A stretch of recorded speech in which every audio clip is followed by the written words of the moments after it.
खारेकरजुन येथे विहिरीत पडलेल्या बिबट्याला रेस्क्यू करण्यासाठी वन विभागानं या ठिकाणी पिंजरा आणलेला आहे। मात्र हा पिंजरा जो आहे तर तो महिलांनी अडून धरलेला आहे। कुठल्याही प्रकारचा या बिबट्याला रेस्क्यू करू नये, बिबट्याला विहिरीतच मारावा अशी मागणी जी आहे महिला करतायत। काय नेमकं भूमिका आहे, तुम्ही पिंजरा अडून ठेवलाय? आम्हाला फक्त एवढंच म्हणणं आहे, बिबट्या विहिरीमध्ये मारायचा, बिबट्या वर येऊन द्यायचा नाही। याच्या पुढे आम्हाला काही माहित नाही।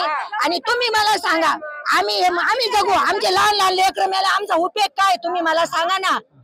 आम्ही रानांनी राहतो, आम्हाला रानात काम येतं, आमच्या घरी 4 गुरं आहेत, आम्हाला त्यांना खायला आणायला जायला नको रानांनी, कसं जायचं सांगा तुम्ही? आम्ही शेतकरी माणसं येतो, ती काय गाय म्हैस दूध देते, कशासाठी पाळले, कशासाठी आमच्या गावावर सोडले? जशी नाही तुम्ही बिबट्या तुम्ही विहिरीतून काढू नका, अजिबात विहिरीतच मारायचं।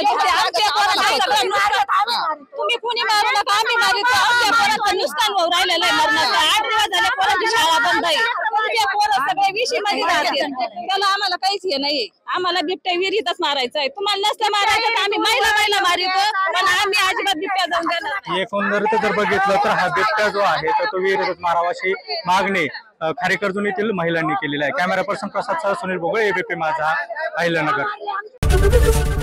एबीपी माझा, उघडा डोळे बघा नीट।